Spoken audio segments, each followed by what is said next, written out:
Hey everyone, my name is Anjali Sharma. I think you know who I am. Okay, so I just tell you, I am a student of the FY BMS in Maharashtra. So I teach you now time value education course. It is include the BMS subject. So this value education course in I just tell you life skill. We know that life skill is a very most important part in our regular life, and uh, it's based subjects. So that is a very most important topic. So I just started. So life skill.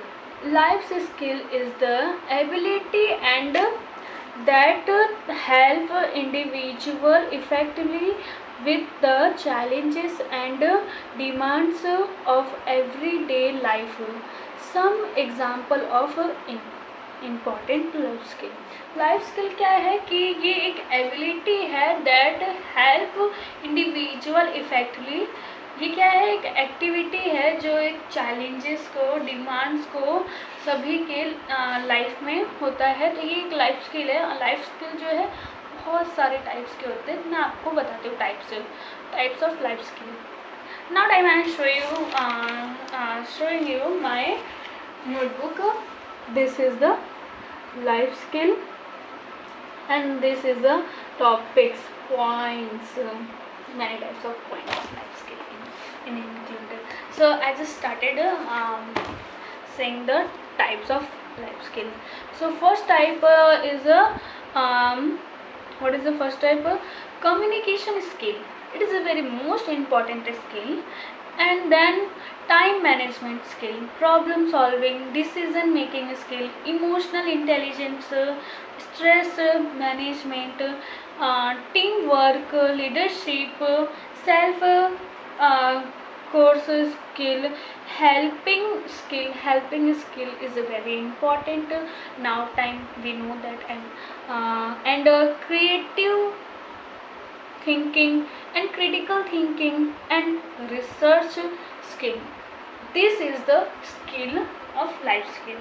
Okay, so our first point is the communication skill, being able to express thought and ideas clearly. इसमें क्या होता है, communication skill में क्या होता है कि हम अपने आइडियाज़ को हम अपने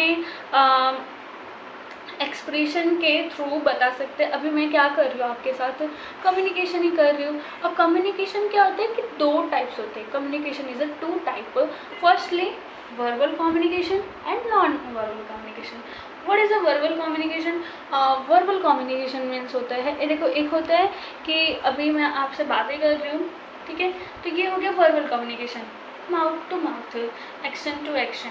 एंड नॉन वर्बल कम्युनिकेशन कि वो एक इशारे में होती है जैसे बातें, तो उसे भी हम कह सकते हैं। जैसे कि हम अपने फ्रेंड से इशारे में बोल सकते हैं। तो ये हो गया नॉन वर्बल कम्युनिकेशन। सो आप सभी समझ जाएंगे what is a communication skill. So then हमारा आता है next point, time management, organisation and setting goal and managing time effectively to meet commitment.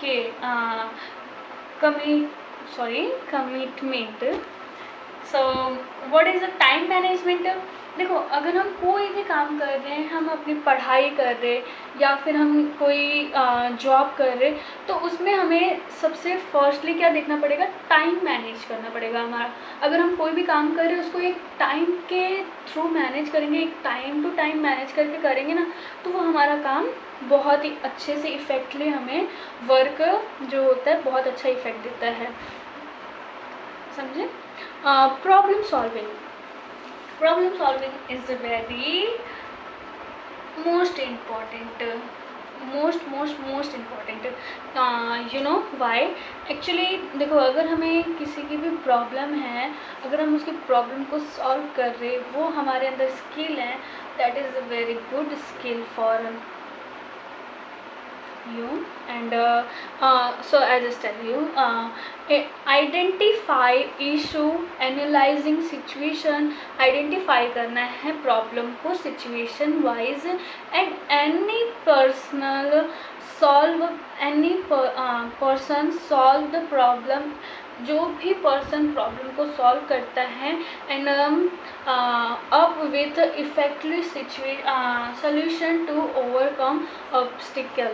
देखो क्या होता है कि अगर कोई भी प्रॉब्लम आया, अब उस प्रॉब्लम को कोई भी इंसान सॉल्व कर रहा है, वो एकदम इफेक्टिवली सॉल्व कर रहा है और देन वो उसका रिजल्ट भी दे रहा है आपको, that is a very good skill. And I just recommend you कि मैं आप सभी को एक ही चीज़ कहना चाहूँगी कि प्रॉब्लम सॉल्विंग स्किल जो होता है वो मैं बोलूँगी कि हर एक इंसान के अंदर होना चाहिए। अभी देखो मैं क्या कर रही हूँ, मान लो आप लोग पढ़ रहे हो, अभी हमारा कैसा सिलेबस पूरा चेंज हो गया है, सिलेबस एकदम चेंज हो गया है, ना ही हमें पढ़ने को यूट्यूब पे मिल रहा है, ना ही कहीं पे भी मिल रहा है, हमें हमारे पॉइंट्स नहीं मिल रहे। तो ये क्या है, मैं आप सभी को पढ़ा के आप सभी के प्रॉब्लम्स को सॉल्व करती हूँ, तो ये भी एक प्रॉब्लम सॉल्विंग स्किल हुआ। कोई किसी को खाना नहीं बनाने आ रहा है, आप उसका उसमें हेल्प कर रहे हो, तो वो भी एक प्रॉब्लम सॉल्व हुआ। किसी को पढ़ना नहीं आ रहा है, आप उसे उसकी पढ़ाई को इम्प्रूव कर रहे हो, उसको समझा रहे हो, एक्सप्लेन कर रहे हो, तो वो भी एक प्रॉब्लम सॉल्विंग हो गया। ये हर एक इंसान करता है एंड आई जस्ट थिंक कि ये इंसान को करना भी चाहिए। देन और आता है decision making, considering and any decision make too fast and making informed choose the analyse with personal value and goal. Decision making is important यार, क्योंकि कोई भी हम काम कर रहे हैं उसके लिए पहले हमें एक डिसीज़न लेना पड़ता है, देन हम वो डिसीज़न को अच्छे से देखो कोई भी हम काम कर रहे हैं उसके लिए हम डिसीज़न नहीं लेंगे तो वो काम कैसे होगा, होगा ही नहीं वो काम, क्योंकि हम उस पर डिसीज़न ही नहीं ले रहे ना। तो वो होता है decision making. Okay, emotional intelligence, understanding and managing emotional with other and building strong relationship. Emotional intelligence क्या होता है, इंटेलिजेंस कि आपको कोई प्रॉब्लम हो रहा है और वो प्रॉब्लम को मैं समझ रही हूँ और आपके इमोशन को समझ रही हूँ, फिर मैं आपको कुछ सोल्यूशन दे रही हूँ, तो वो क्या हुआ, एक इमोशनल क्या है, इंटेलिजेंसी।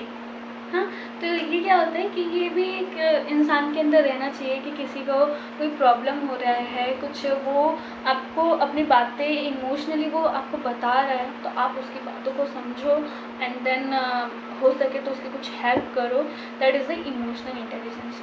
देखो ये जो है ना सब्जेक्ट, ये जो पॉइंट्स है ना हमारे सिर्फ बुक के लिए नहीं है कि हम इसे पढ़ लें और एग्ज़ाम में लिख दें और देन हम उसे भूल जाएं, नहीं नहीं नहीं, ये जो पॉइंट्स है ना हमारे जो सरकार है उन्होंने सिलेबस को चेंजेस लाया, सिलेबस में चेंजेस लाया, वैल्यू एजुकेशन डाला, उसके अंदर ये सब पॉइंट्स डाले। तो क्यों डाले पता है, क्योंकि हम इसे पढ़ें और समझें और ये हम अपने रेगुलर लाइफ में डालें, you know what I am saying you. So that is आज मैं बहुत अपने टॉपिक से निकल रही हूँ बाहर, सो सॉरी।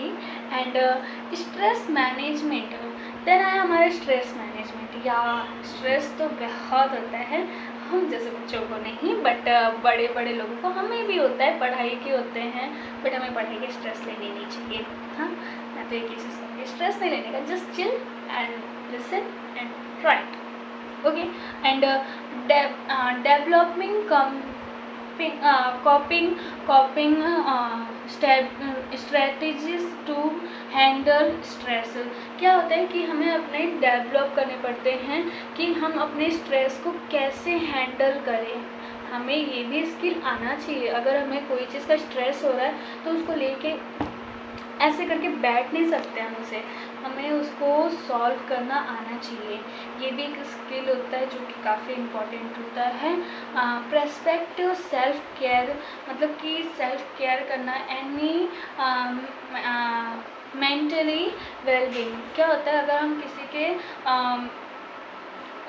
क्या बोलते हैं, स्ट्रेस को अगर सॉल्व करते या खुद के ही स्ट्रेस को सॉल्व करते हैं तो ये भी एक अच्छा काम होता है। टीम वर्क स्किल, या ये आता है team work skill. Team work skill कहाँ कहाँ काम आता है? जैसे कोई कंपनी है, अब वो कंपनी को चलाना है तो उसके लिए क्या करना पड़ता है, टीम में अगर हम काम करेंगे तो वो हमारा काम बहुत ही अच्छे से हो सकता है। देन अगर हम मान लो आज ही मेरी मैम ने एक एग्जांपल दिया कि उन्होंने कहा कि गर्ल्स वर्सेस बॉयज़, मैं 10 क्वेश्चन दोनों को देती हूँ, 10 पॉइंट उसको लर्न करना है और उसको करके आना है, ठीक है। अब वो 10 पॉइंट क्या एक लड़की 10 पॉइंट लर्न करे, एक लड़की 10 पॉइंट लर्न करे, तो ये क्या होगा, अलग अलग करे ना तो सबके ऊपर बर्डन आएगा, क्या बर्डन आएगा, वो नहीं हो पाएगा। तो कैसे अगर हम एक टीम में हैं, एक टीम में बोल दे कि 1 पॉइंट तू लर्न कर, 1 पॉइंट आप लर्न करो, 1 पॉइंट आप लर्न करो, तो इससे क्या होगा कि एक अच्छा खासा बोलते ना कि सबको 1 पॉइंट देंगे तो कम लोड रहेगा और सब लोग अपना अपना काम अच्छे से करेंगे।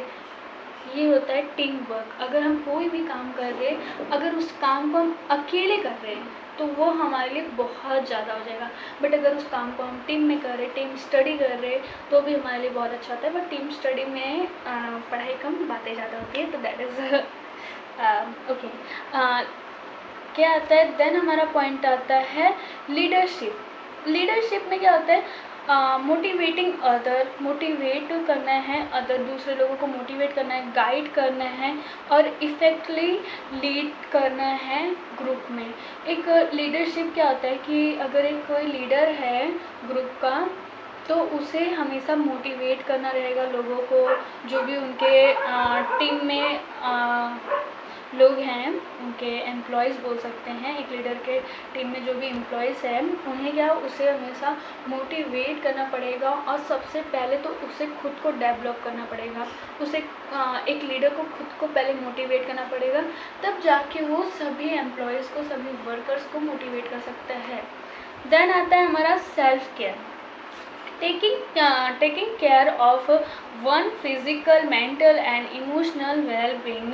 क्या होता है, पहले हमें देखना पड़ता है कि हम फिज़िकली, मेंटली एंड इमोशनली खुद को सेल्फ केयर कर रहे, खुद की केयर कर रहे हम, इमोशनली, मेंटली, फिज़िकली जो भी है उसमें हम खुद को पहले केयर करें खुद की, कि हमारा फिज़िकली हम अच्छे रहें, काम हम करें, मेंटली हम प्रिपेयर रहें कोई भी काम करने के लिए, एंड इमोशनली तुरंत रोने ना लगे, मैं रो देती हूँ बट तुरंत रोने ना लगे, और हम कोई भी काम कर रहे तो उसे खुशी खुशी करें, ना कि उदास होकर करें, दैट इज़ इमोशनली।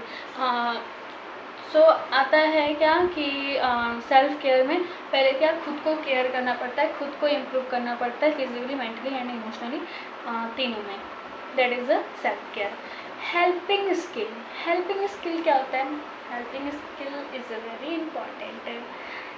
अगर हम देखो, हमें ना, मुझे तो भाई मैं बताती हूँ अपना, तो मुझे सबसे ज़्यादा खुशी मिलती है लोगों की हेल्प करके, या समटाइम्स मैं नहीं कर पाती हूँ हेल्प, बट मैं अगर किसी की हेल्प करती हूँ ना, भले मेरे साथ वो चीज़ गलत हो, बट मैं किसी की हेल्प कर रही हूँ, मेरा उसमें नुकसान हो रहा है, बट मैं किसी की हेल्प कर रही हूँ, तो मुझे ना बहुत सुकून मिलता है, बहुत शांति मिलता है, बहुत पीसफुल होता है, मुझे अच्छा लगता है। तो हेल्पिंग नेचर हर एक इंसान के अंदर होना चाहिए। मेरे एक सर हैं, मैं उनके बारे में बताती हूँ, तो वो जो है ना ऐसे हैं कि वो बोलते हैं खुद से कि आप लोगों को भी प्रॉब्लम है, आप लोगों के पास कुछ आइडियाज़ हैं, यही सर जो पढ़ाते हैं वैल्यू एजुकेशन के, नेशनल के सर, वो बोलते हैं कि आपके पास कुछ आइडिया है, क्रिएटिव आइडिया है, तो आप लोग मुझे बताओ, आप लोग की प्रॉब्लम अगर कोई है तो आप लोग वो भी मुझे बताओ, मैं ट्राई करूँगा कि आप लोग की प्रॉब्लम को सॉल्व करूँ और अच्छे से मतलब गाइड करो आप लोग को। उनका मतलब हेल्पिंग नेचर बहुत अच्छा है, वो आपकी हमेशा हेल्प करने के लिए रहते थे तैयार। और एक दो और टीचर्स हैं जो काफ़ी अच्छे हैं, जो हेल्प करने के लिए हमेशा तैयार रहते हैं। So then our point, creative thinking. अभी मैं बोली क्रिएटिव, मेरे सर बोल रहे थे, तो क्रिएटिव थिंकिंग इन्वॉल्व इनोवेटिवली देखो new ideas and solve problem. Creative thinking में क्या होता है कि कुछ क्रिएट करना है, कुछ अलग थिंकिंग करना है कि मुझे यार बिज़नेस करना है और कुछ अलग तरीके से बिज़नेस करना है जो कोई ना करा हो। ये होता है क्रिएटिव थिंकिंग, कुछ अलग करना क्रिएटिव थिंकिंग होता है। देन आता है कि प्रॉब्लम को भी अगर हम सॉल्व करते हैं तो ये भी एक क्रिएटिव थिंकिंग होता है। कैसे होता है? जैसे कि किसी की प्रॉब्लम आई आपके पास, वो लेके अपनी प्रॉब्लम कि मुझे ये प्रॉब्लम हो रहा है, उसको अगर हम सॉल्व करते हैं तो ये भी एक क्रिएटिव थिंकिंग होता है, क्योंकि उसको सॉल्व करने के लिए हमें कुछ सोचना पड़ता है। That is a creative thinking. And research skill. Research skill आप अगर एक बिज़नेस कर रहे हो, मैंने एक पॉडकास्ट में सुना था, अगर आप बिज़नेस कर रहे हो तो उसमें आपको लगातार बार बार रिसर्च करना पड़ता है। आप कोई भी काम कर रहे हो उसमें आपको रिसर्च करना पड़ता है। आप पढ़ाई कर रहे हो, आपको कोई चीज़ नहीं आ रहा है, आप उसे सर्च कर सकते हो। एंड देन रिसर्च मतलब कि वो सर्च हुआ चीज़ पे रिसर्च मतलब उसको रिटर्न सर्च करना कि हाँ ऐसा ऐसा हो चुका था, मैं उसको रिसर्च कर रहा हूँ। तो the capability to gather and analyze information effectively to make informed decision and solve problem। Same वही मैंने जो बोला कि अगर हम कोई भी काम हम कर रहे हैं उसमें हमें रिसर्च करना चाहिए। कुछ प्रॉब्लम है तो उसमें हमें रिसर्च करके उस प्रॉब्लम को सॉल्व करने का स्किल आना चाहिए। तो ये रहे हमारे टोटल 12 पॉइंट्स। या आज का वीडियो बहुत लॉन्ग हो गया है, I know that, but you know 12 points थे। देन आज मैं थोड़ी अपनी पढ़ाई से भी भटकी, मुझे पता है, बट स्टिल अगर आप लोगों को मेरे वीडियोस अच्छे लग रहे सो प्लीज़ आप लोग मुझे कोई भी थ्रू से बताइए कि हाँ अच्छा लग रहा है, मैं काम जो कर रही हूँ वो अच्छा है कि नहीं है, ये भी प्लीज़ मुझे बताइए। And bye bye, thank you.